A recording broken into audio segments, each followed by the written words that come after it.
Hello and welcome to a City Voices interview with Luc De Bry, who is a father of a son. His son is named Valère, and his son was diagnosed with schizophrenia, and he has a story to tell. He also happens to be a Ph.D. in biochemistry and what was it? Genetics. And genetics. All right. Well, without further ado, Luc, welcome. Please tell us the whole story. The whole story. So it started back in March 2012 when my son fell into schizophrenia and psychiatry. It was diagnosed a little later on his 20th birthday. It's a very rare birthday gift, such a diagnosis. Then there's the psychiatrist said it's incurable, you know that, and he has to be addicted to psychiatric drugs for the rest of his life. And as a research scientist, I was not happy with that. And I didn't believe that it's incurable. I said simply, as a researcher, I know who searches finds. Okay, Luc. So your son received a diagnosis of schizophrenia. The doctor said he had to be on serious psychotropic medications the entire time. And you and your son felt like this is not the solution. Sure. And, there's always a way to find something. And in this case, it's a better treatment that could lead to a cure. That's what I wanted. And so I explored further the psychiatric literature and finding nothing, very depressive experience. For instance, no psychiatrist researcher is looking for a cure. It seemed to read to me that nobody's looking for a cure. So, and then due to a huge conflict of interest with the pharmaceutical industry, the psychiatric literature is characterized by cherry-picking results, misinterpreted results, and a lot of unsupported conclusions. So and as a geneticist, I've read in the introduction of many papers, it is well known that schizophrenia is a genetic disease or genetic illness, and there's never a reference.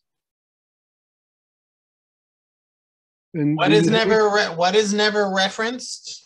They pretend that schizophrenia is genetic. So you disagree? You don't think it's genetic? They don't prove it. Oh, okay. You see, they pretend without proving. They assume, but they don't know.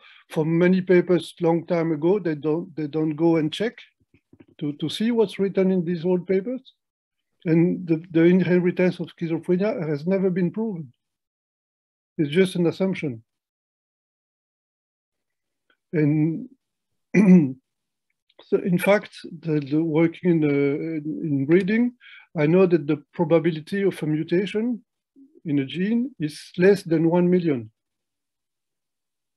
Okay? So for 340 million people that you have in the USA, there should be maximum 340 sufferers of schizophrenia if there was a gene. Okay? But there are 10,000 more, which doesn't fit the laws of genetics. And these 10,000 times more is in fact the consequences of an accumulation of traumas. And this accumulation of traumas causes a few mistakes in the wiring of the brain. And when there are too many mistakes, then finally the person is trying to find and to cope better in life and to stop all these accumulation of traumas. And if it can have adequate therapies, then the therapies will play on the neuroplasticity of the brain and there will be a rewiring of the brain, correcting these little mistakes. And once they correct it, then the person is healed, is cured, and it's over. So the therapies have to be adequate.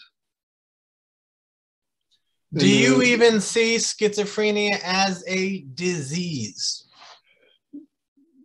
Not in the way psychiatry pretend it is. It's a problem of development in the brain. There's small problems that can be corrected. So it is like you have a kind of how would I describe that in English?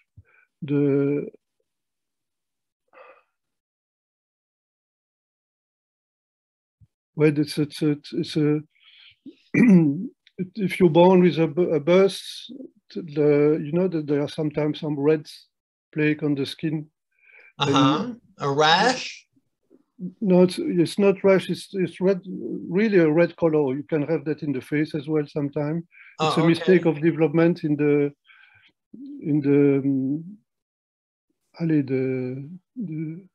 what's the word? The pigmentation of the skin. It's a mistake. There's nothing wrong with that, so the person can live. And sometimes it can be corrected also.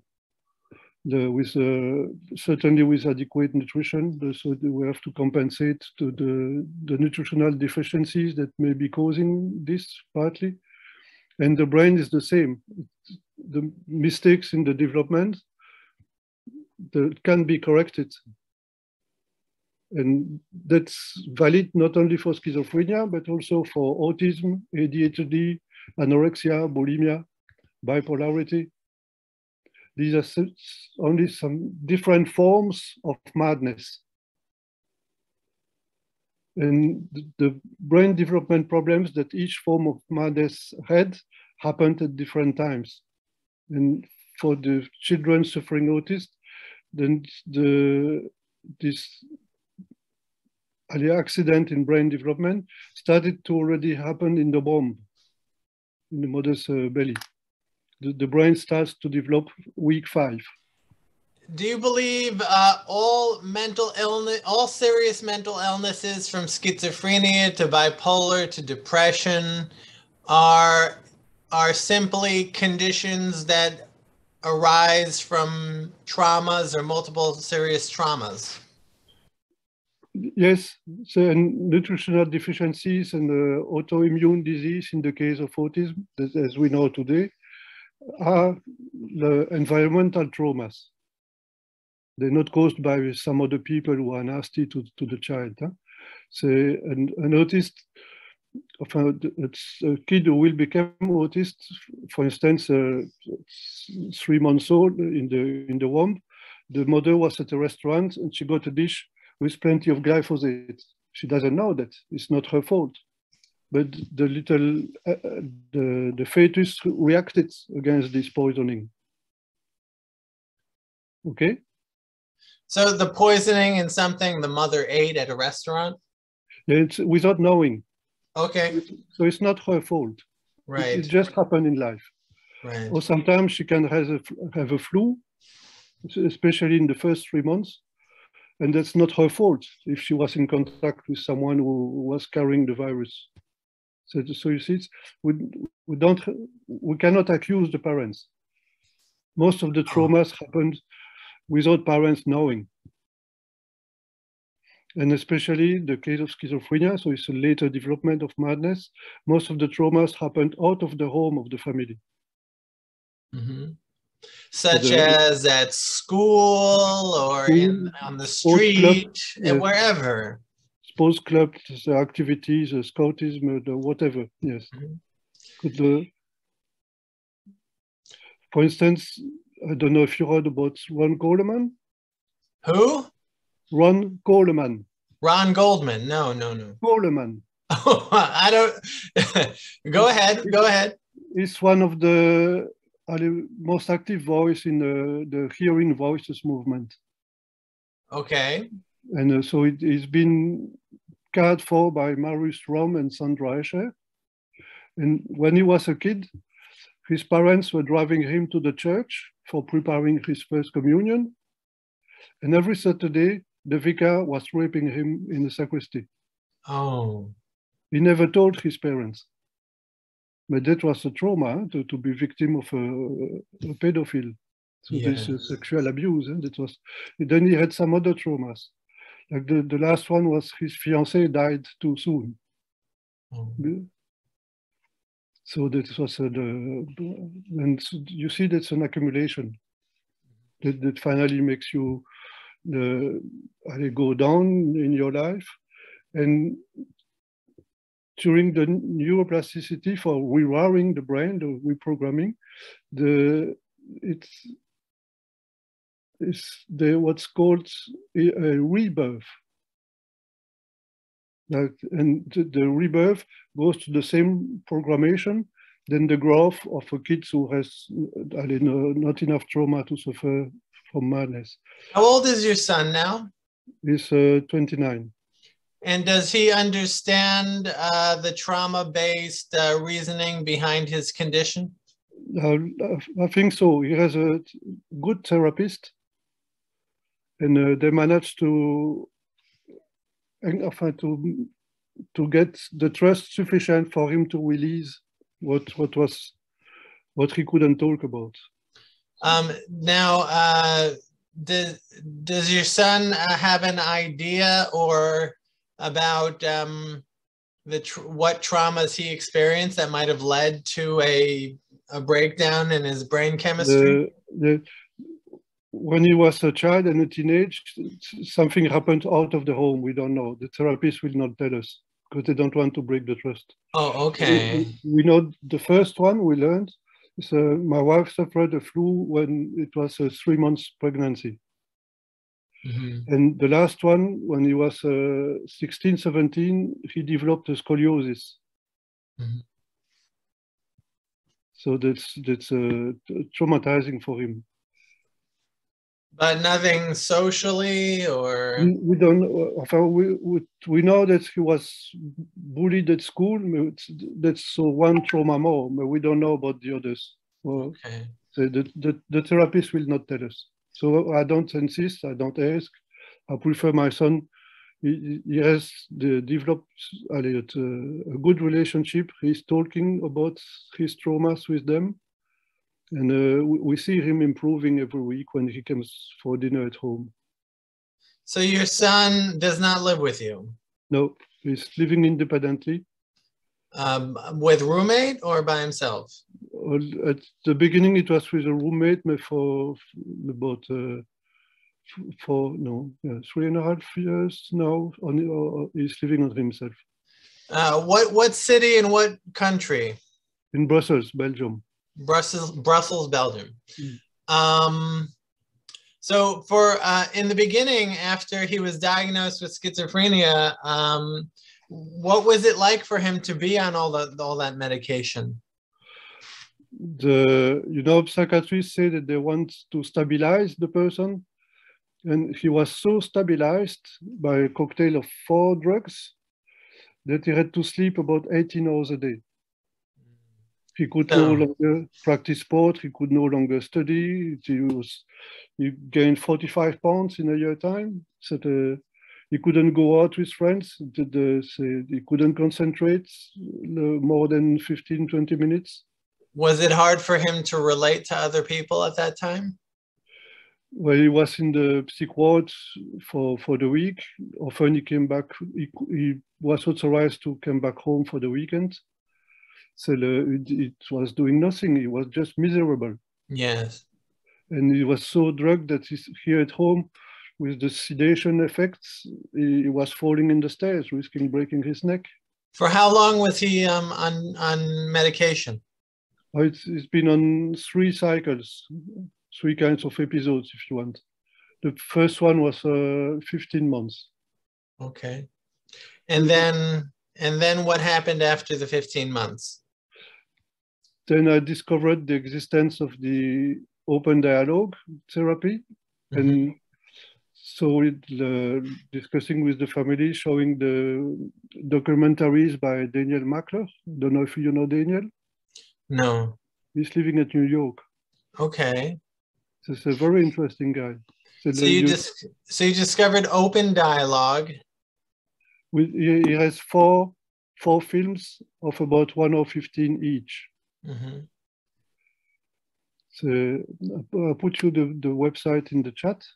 So okay, that's a good idea. And also tell us what you know about open dialogue. Well, so we've watched these movies of Daniel. And the first one we looked was Take These Broken Wings, with two ex-sufferers of schizophrenia who managed to heal. It's Joan Greenberg and Catherine Penny. And Catherine Penny has been carried by Dr. Dorman. Don't know if you have heard of him. Well, what makes open dialogue different from traditional therapy and medication? Yes. Then open dialogue, it was the next one we watched. The open dialogue doesn't pay attention to a diagnose. Jaco Sekula say, I never meet a diagnose, I never meet a schizophrenic, I never meet a bipolar. Always meet a human being, and from this meeting we can open the dialogue. So first he's respecting the sufferer very much, and he realized the sufferer is not alone in life, and so they do therapy at the home of the sufferers with the family around, because it says the psychosis is not exactly in the head of the sufferer, but it's in the fragile relationships between family members and the social network sometimes. And so everybody together has to work to go over. Does open dialogue address the stigma of mental illness? Do you know what the stigma means? Yes, I know. But that's the advantage. Once you healed, you cured, then stigmatization disappears by itself. The stigma from other people may not disappear, but I think you're talking about the stigma that one feels for themselves, right? Yeah, both sides. Yes, some people they have preconceived ideas. They're convinced that it's a illness for life, and that these people they'll keep stigmatizing the people who've been through a period of madness. Does your son acknowledge to himself that I have schizophrenia? He never said that. He used to say, I'm not sick, but I'm suffering intense pains. And in the psych ward, nobody cares for my pains. But he didn't care for that label. No, you cannot change it anyway. So he was anxious to find finally some therapist who will care for his pains. Now, I would imagine that you incurred quite a lot of costs in your search to find a non-traditional alternative cure for your son. Sure. I invested my pension. Can you tell us how much you spent on this journey? I didn't do an accountancy around. Was it a lot of money? Was it a lot of money? I would estimate today would not be far from $500,000. Half a million? Yeah. Just to find it. Wait, is open dialogue itself? Okay, go ahead. I had to do my research first. Yes. So I traveled to different congress and so on. And at some moment, so that was after the first episode, he had what psychiatrists call a relapse, because I couldn't find psychologists who would be ready to apply open dialogue when we were back from Lapland. And so he was back on a psych ward, and then he wanted something better than the psych wards, especially at Christmas, all the therapists and so on were not there. They were left alone with their suicidal thoughts and so on. And he asked me to find something else. And so I proposed him two choices. Either I go back with him to Central Africa, where I was born and grew up for 19 years, and we find a shaman with competence, I was not sure where could I find one, because in Rwanda there was the genocide in '94 and I lost many contacts. But I was sure that once on the spot we can find one. That's not a problem. And the second option was maybe to get him to one of the healing homes of Sweden. Did you have any reservations about the idea of bringing him to a shaman, or were you very enthusiastic about, yes, my son will become a shaman in Africa? Well, I grew up in Central Africa, and I was not involved in their work, but I was aware of their work. Okay, so I had some knowledge, and when looking for information, there is a chapter by Marie-Domain Patrice Sommet in the book of the Sharon of, I must have it somewhere, that has been circulating on internet, what a shaman sees in a psychiatric hospital, is the title. And when I read that paper, the chapter, it was maybe not in Rwanda where I grew up, but I could recognize the philosophy of Black Africa. So I had no problem to go there if my son had wanted that. Yeah, I can send. Oh, I can send you references. I made a. Okay, let's worry about that later. Okay. So you were so focused, so determined not to go back to psychiatry and medication that you were willing to hand off your son to a shaman for training? Had he made that choice? Yes. What were his thoughts on that idea? He found that to go to Rwanda was a bit exaggerated because it's far away from home, and we cannot commute. It's too far away. And he found Sweden was closer. So he didn't want to be far away from home. Yes. Okay. How did you explain to him that maybe this is a possibility, this is an option? I made him read the paper. Oh, the paper. Yes. The paper on the paper, what a shaman sees in a psychiatric hospital? Yes. Okay. Okay. I'll write you the name of the shaman in the chat. Oh, okay. Very good. I'll send you a bibliography and you'll find all these names with the links. I would like to try to contact these individuals. Yes, you can. I think he's living in Florida. But thankfully, you found someone to do open dialogue. And it's been a miracle cure for your son for schizophrenia, but $500,000. So you can understand that most people who have children with schizophrenia do not have the resources to do this. Of course, then about half of it was for research. I had to find. Right. Okay, and I'm a researcher, so I didn't hesitate. Okay. And I know how to orientate my research, how to open questions and what to investigate and raise questions when I read the paper. Why is it good? Why is it not good? Is it the credibility of each paper? So and in the psychiatric literature, for instance, when they compare a group of control, people not suffering, and a group of schizophrenics, they never mention that the people suffering schizophrenia are swallowing prescribed psy drugs. So this is a mistake.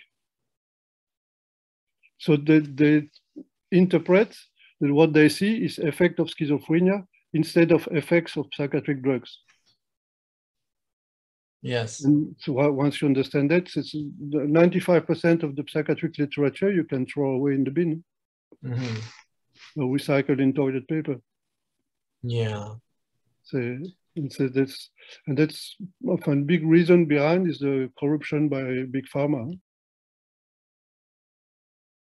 Hi, this is Dan with City Voices. We're continuing from our previous discussion with Luc De Bry, who is a researcher, a Ph.D., a European, and previously an African, and a researcher who spent $500,000, 250 on research, and the other 250 of getting everything together and all the travel expenses. A lot of money on getting a special kind of support for his son who has schizophrenia called open dialogue.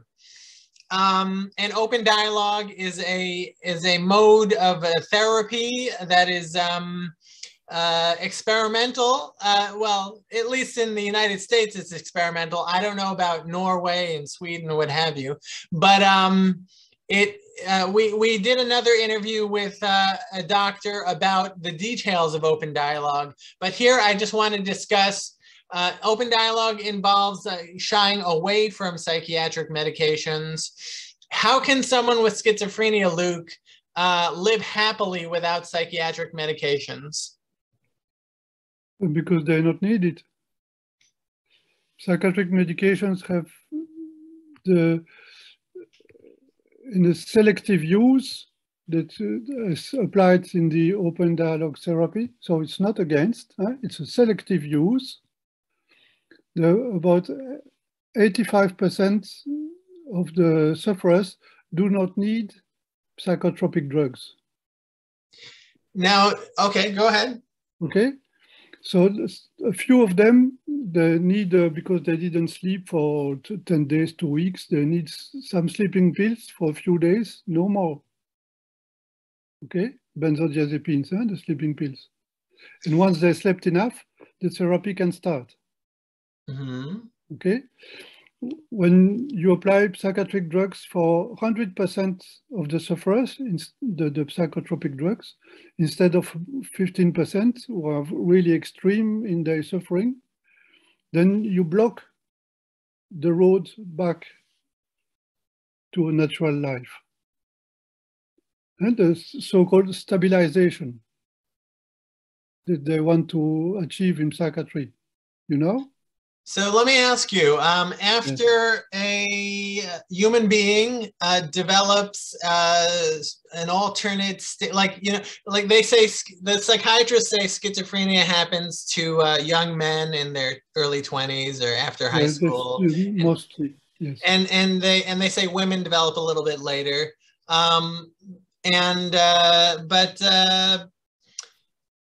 So someone, a human being, develops schizophrenia, well, let's not even call it schizophrenia, let's call it just an altered state, a new reality with hallucinations and all these references. So is it best to just let the course of their, quote unquote psychosis play itself out? Sure.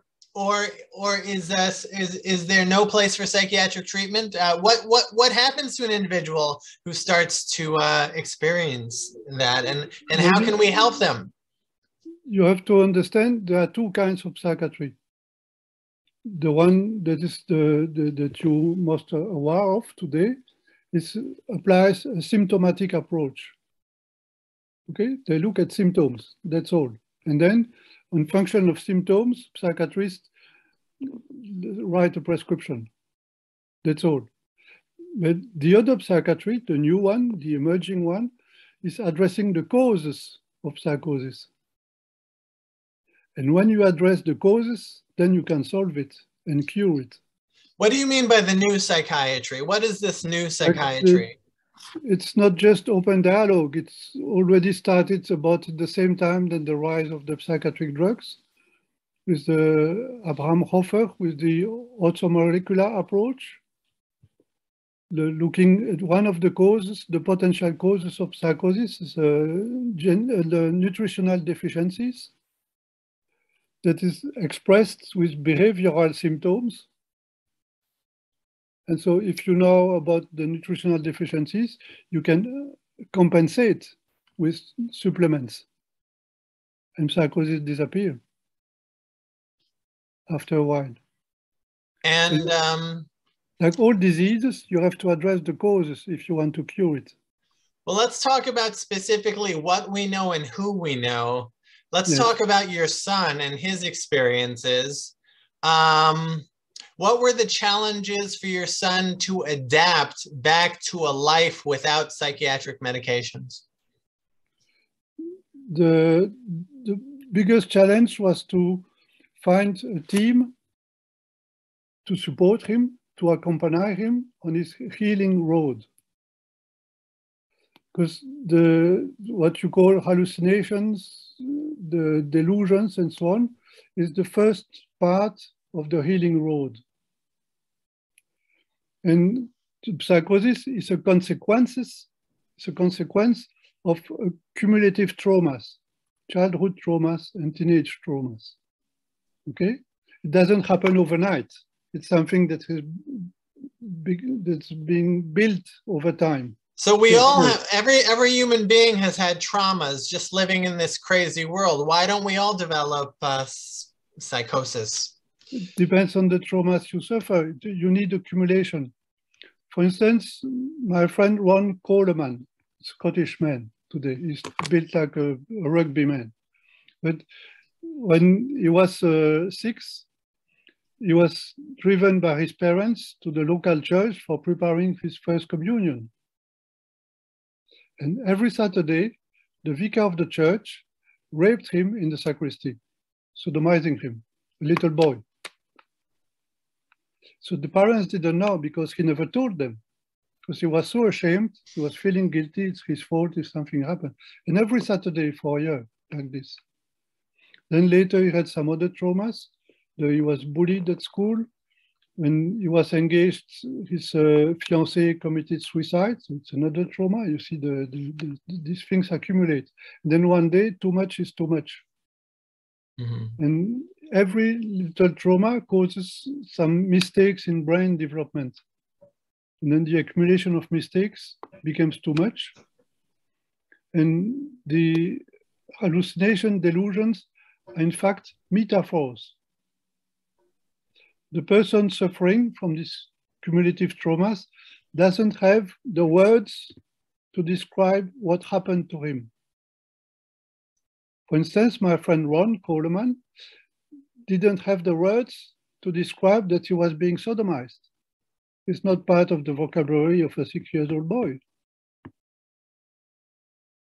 You understand? And so the open dialogue therapists, they help the sufferers to find the words they need to describe what happened to them. And the more they find the words, the more they heal. And psychiatrists don't pay attention to traumas. For instance, one of the 20 psychiatrists my son had, we now realized what are the causes of psychosis, schizophrenia. I asked him, how about addressing the cause, the cumulative childhood traumas?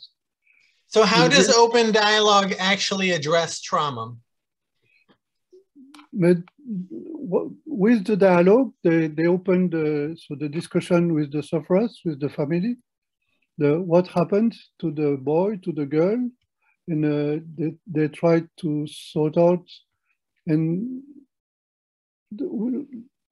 looking on the dialoguing around the metaphors, they progressively help the sufferers to find the words.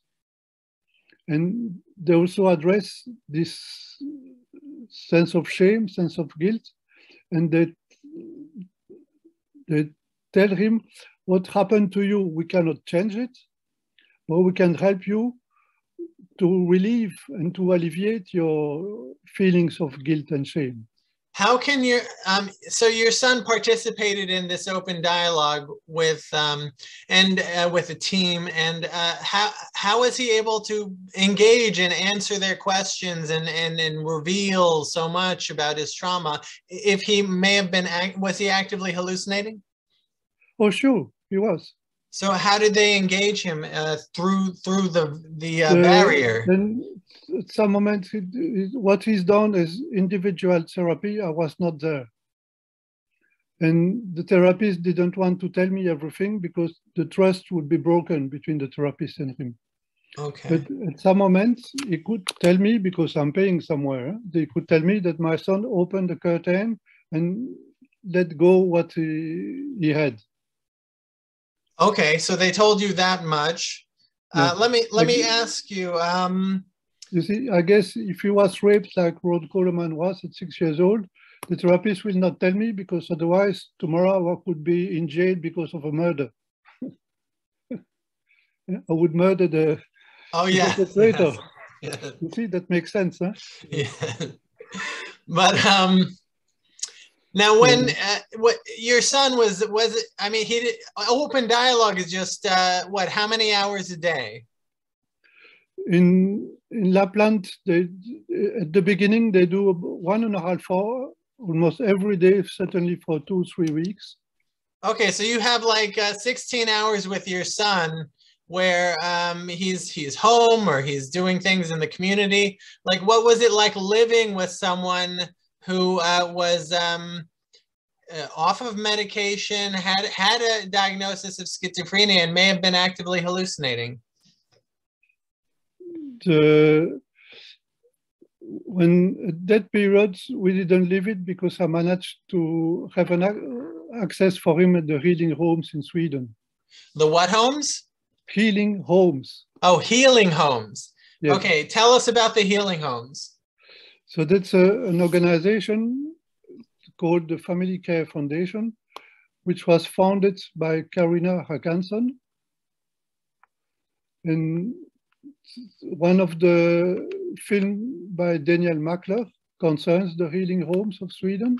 So I was aware of that after open dialogue. And as I didn't find therapists here in Belgium to help my son. So how do the healing homes help someone who's actively experiencing hallucinations? They listen to the person without judging. And they make him talk, and progressively, with the trust developing, he can find the words he needs to go from his metaphors to a description of what happened to him.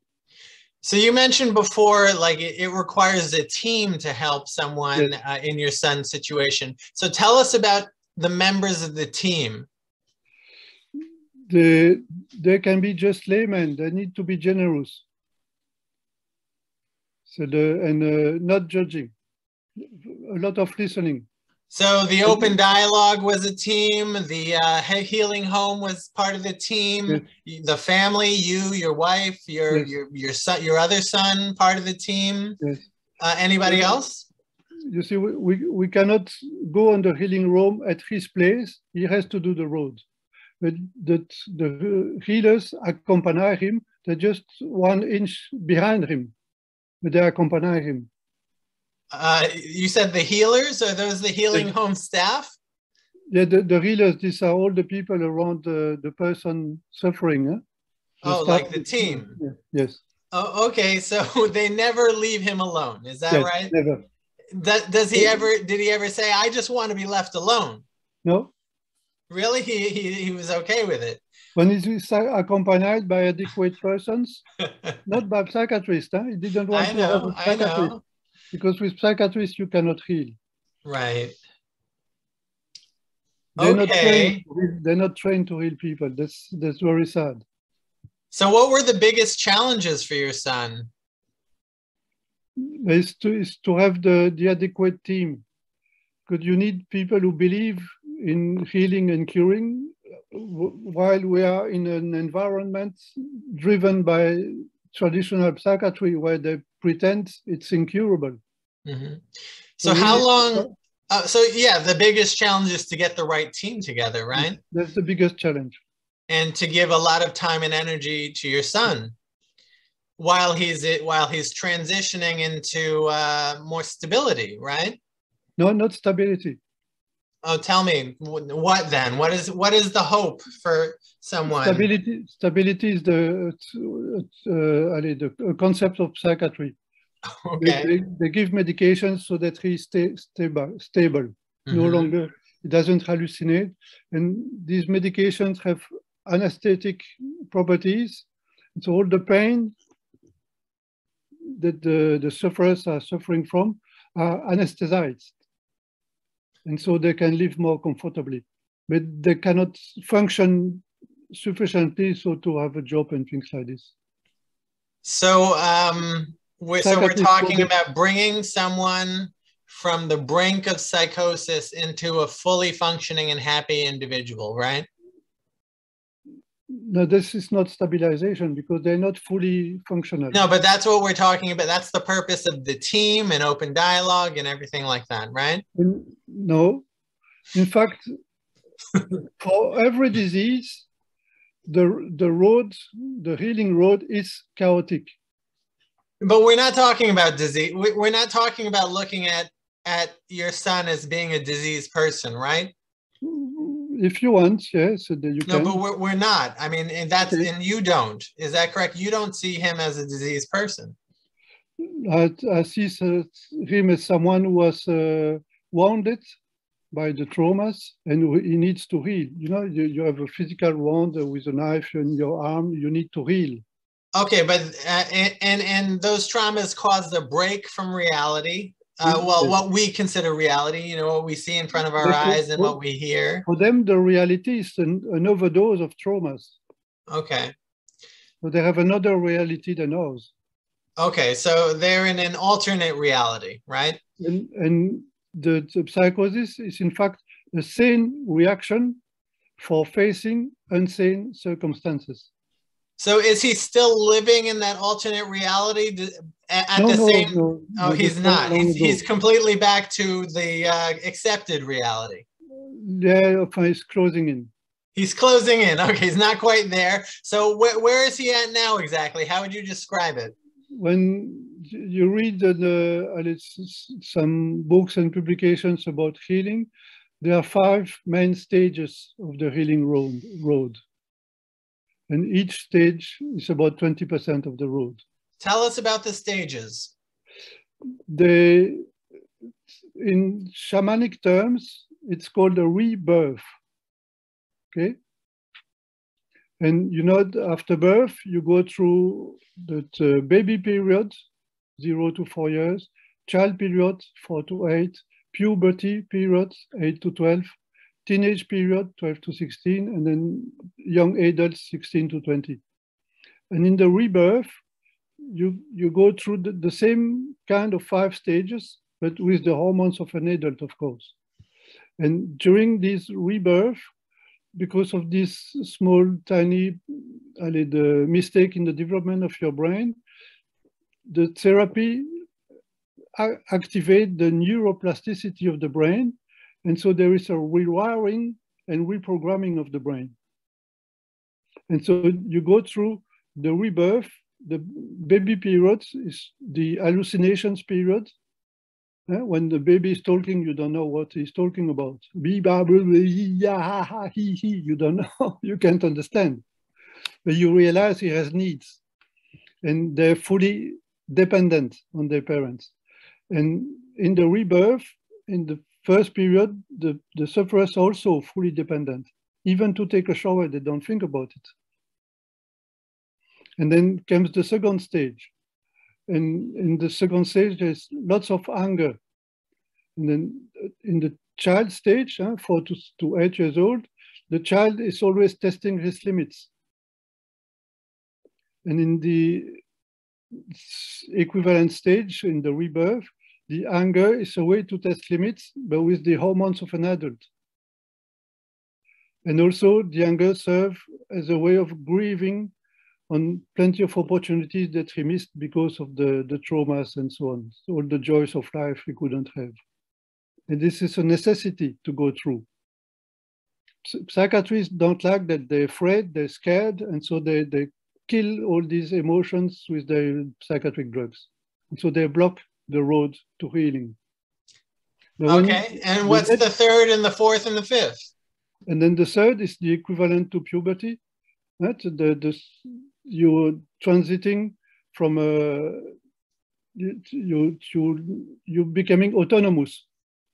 Your parents can go to the food department store and living at home. When they'll be back, the home will not burn, will not be burnt, because you already have some feeling what to do, what not to do. And when you teenage, you go to socialize, you go to sports club, you go to cinema with your friends. And when you're around 15, 16, you start to talk about sexuality. This bothers you. So the part of and then when you're young adults, you have this imperial need of mother nature that pushes the young women and young boys out to meet, to seek each other, to meet. And finally, when the meeting of the spirits is good, then the bodies want to show off their pleasure. And so you have sex. So the third stage for recovering psychosis is equivalent to puberty. Does it literally mean exploring your sexuality? Not yet. This is end of the fourth stage. Oh, okay. Go on, please. So the puberty stage is when you start to become autonomous. In teenage, you go out for socializing. You don't want your parents too much in the way, and you reinvent the world. You know, when you're at a party, you have dinner with friends, you have long discussion about philosophy, politics, and you reinvent the world. And my son is at that stage today. He's reinventing the world, like a teenage boy. Tell us more about reinventing the world. So, but you realize things are not perfect. They're not like you expect them when you're young. And you don't know yet about responsibilities. Huh? So you think that you can redesign the world without responsibilities, but it doesn't work, of course. So, you have to, and that's also the way, if you're more than in your hobbies are more in the direction of science and technology, you come up with innovations and inventions. Has your son come up with an invention? No, he's not a scientist. What is he? He's an athlete, right? He's a musician. He's an artist. A musician? Yeah. Has he come up with music? Yeah, he's a very good piano player. Does he write music? No, that's no, not. It doesn't really interest him. Okay. But he's playing, and he's playing his style. So every musician has a style of music. Huh? Does he play anything else? No, his piano is fine. Beautiful, beautiful. And what's the final stage that your son hasn't quite reached yet? Then it's a young adult, the equivalent of 16, 20. It's when you decide what you're going to do in your life. You choose. You know, what are you going to study? Mm-hmm. What job are you going to try to get? So mm-hmm. What direction you take in your life. Huh? So, and it's also important when the transition from teenage to young adult, you have to have some kind of idol that you can emulate. And your inspiration.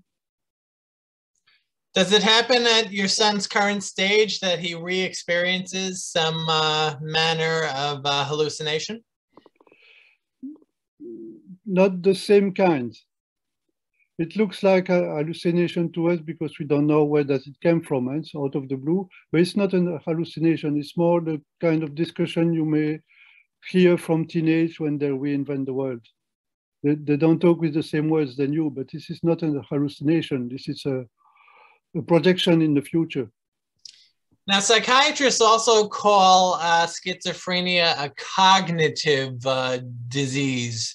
So there's a problem with thinking and cognition and making sense. Yeah, but this is effects of psychiatric drugs. Oh, that you think so the cognition you attribute, the cognition problems you attribute to psychotropic drugs? Yes. Oh, very interesting, very interesting. And when you look at the psychiatric literature, they make comparison, a group of control. People don't suffer from schizophrenia. They don't take, of course, psychiatric drugs. And then you have the group of the sufferers of schizophrenia. And they never say that the sufferers of schizophrenia take psychiatric drugs. Right. So we don't have any studies of untreated people with schizophrenia. Yes, right? Right. And that's what we really need, right? We really need to see how the course of the illness goes naturally. Exactly. Okay. Exactly. Okay. But in the USA, you're not allowed to do that. We can do that in Europe, but not in the USA. Oh, you can do it in Europe? Yes. Are there safe places? In the USA, you will not get a budget to do that because mainstream psychiatry will be there and say, you see, they're dangerous. The way to treat people is with psychiatric drugs, right? And without it, it's dangerous. So the Europeans don't believe that the seriously, quote unquote, mentally ill are dangerous. We don't have the power of the lobby as high from pharmaceutical industry than in the USA. Oh, in other words, government leaders in Europe haven't been convinced that people with mental illness are dangerous. They generally don't believe that. No, they do believe it, but in Europe we divide it. We're more divided than in the USA. Oh, okay. So it's more difficult to convince. Right. Yes, it is. It sure is. Well, all right.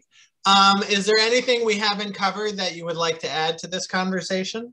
Yes, you know, $500,000, this is what it costs in psychiatry every year. So an admission into psychiatry is $1,500 per day times 365 days is $550,000 per year. Yes, but a family doesn't have that kind of money. That we're talking. I spread that on 10 years, huh? I didn't spend it in one day. 500,000 divided. That's what, 50,000 a year? Something like that. Yeah. But everything is relative. But when my son was for 2.5 years in psychiatry, then the taxpayers, via the subsidies of the state, had to pay 1.2 million for him. Yes, that's right. You see? So it makes economic sense, but there are cultural and political barriers, right? Sure, but we can overcome them. I hope so. They did it in Norway. Yeah. Norway seems a far cry from the USA, though. No, but it's a first step. It is the first step. Yeah, and then you get inspiration, and then you want to do the same, and so it will come. You have to keep hope alive, right? Right, but when you now have, yesterday it was not happening, but today you have people who can speak about the quality price of psychiatry. And when you apply the healing therapies like open dialogue, you about, depending on the point of applications, you're 15 to 30 times cheaper than psychiatry. Right. Yeah. And in Europe, taxpayers are paying for. And so if you say to taxpayers, you know, just in Belgium, we could save 20 billion per year. If we apply healing therapies instead of psychiatry. So who do we need to convince? We need to convince the politicians. Do we need to convince the psychiatric establishment? No. Don't waste your time. Okay. Psychiatrists don't want to change. So we need to convince families, right? Right. The payers. Yes. Anyone else? Like in Norway, so you have 4 associations of families and 1 of professionals organized to get a petition. There were over 1 million signatures. There's 6 million in Norway. And so they were strong, and they've been to the Ministry for Health, and they said, here, this is what we want, do it. That's tremendous. That's tremendous. Yeah. It starts from the taxpayers.